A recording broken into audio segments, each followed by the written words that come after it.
become future stars.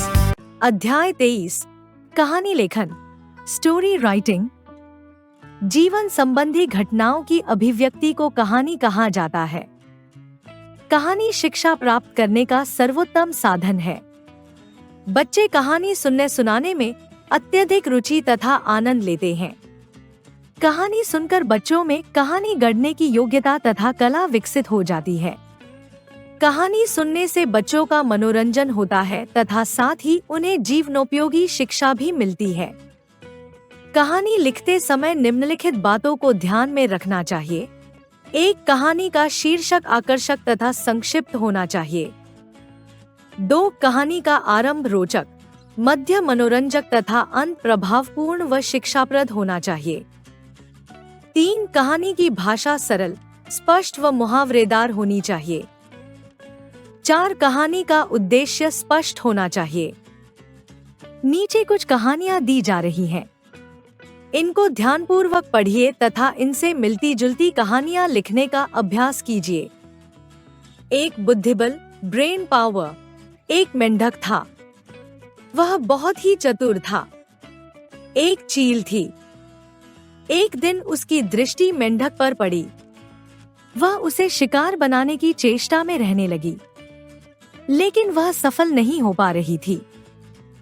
एक दिन चील को अच्छा अवसर मिल गया। मेंढक अपनी धुन में बैठा धूप सेंक रहा था।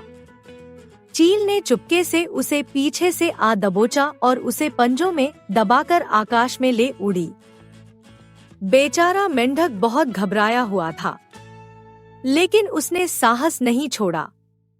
वह अपने बचाव की युक्ति सोचने लगा। चील बोली, अब मैं तुम्हें खाऊंगी। मेंढक भय छिपाकर हंसता हुआ बोला, हे चील, आप शायद काली बिल्ली को नहीं जानती। मैं जहाँ रहता हूँ वहाँ पास में एक काली बिल्ली रहती है। मैं उसे मौसी कहता हूँ। यदि आपने मुझे मार दिया तो वह आपको भी जीवित नहीं छोड़ेगी। चील बिल्ली का नाम सुनकर मन ही मन भयभीत हो उठी, लेकिन भय छिपाकर वह बोली, बिल्ली मेरा कुछ नहीं कर पाएगी। मैं तो तुम्हें अवश्य खाऊंगी। मेंढक ने फिर युक्ति लगाई। वह बोला, अच्छा, यदि तुम नहीं मानती तो पहले मुझे नहा लेने दो, फिर खा लेना, क्योंकि मेरे शरीर पर कीचड़ लगा हुआ है। मुझे खाने से तुम्हारे पेट में दर्द हो जाएगा। चील मेंढक की बातों में आ गई। वह उसे तालाब पर ले गई। मेंढक के लिए इतना अवसर पर्याप्त था। वह तुरंत उछलकर तालाब में कूद गया।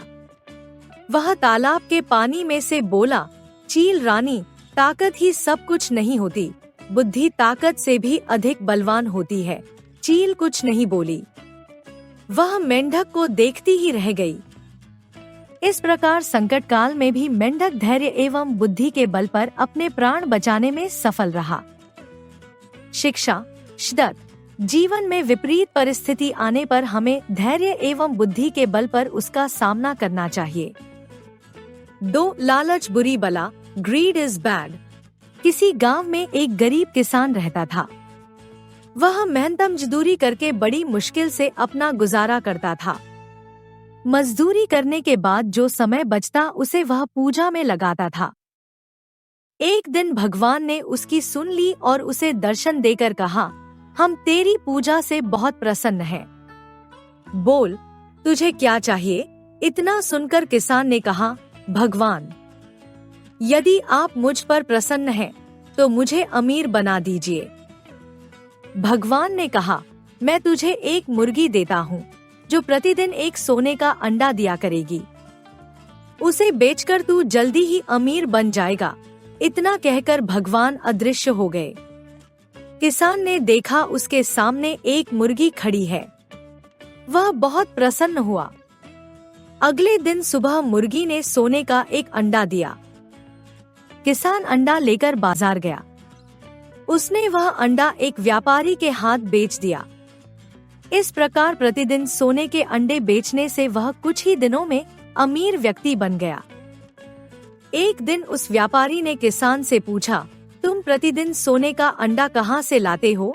किसान ने कहा, मेरे पास एक मुर्गी है जो प्रतिदिन सोने का एक अंडा देती है। व्यापारी ने किसान से कहा, मुर्गी के पेट में तो बहुत सारे सोने के अंडे होंगे। तुम मुर्गी का पेट फाड़कर एक ही दिन में सारे अंडे क्यों नहीं निकाल लेते? यह सुनकर किसान के मन में लालच आ गया। वह सोचते हुए अपने घर की ओर चल दिया। मुझे प्रतिदिन केवल एक ही अंडा मिलता है।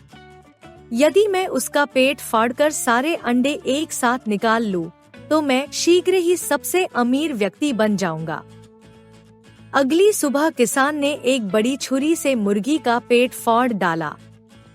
पेट फटते ही मुर्गी मर गई। परंतु यह क्या? उसके पेट में तो एक भी अंडा नहीं था। उसके हाथ न तो अंडे लगे और न ही मुर्गी। मुर्गी नहीं तो अंडा कहां से आएगा? ऐसा सोचकर किसान फूट फूट कर रोने लगा। शिक्षा, मोरल, लालच सदा हानिकारक होता है, इसलिए कभी लालच नहीं करना चाहिए। जो मिला है उसी में संतोष करना चाहिए। Like, share and subscribe.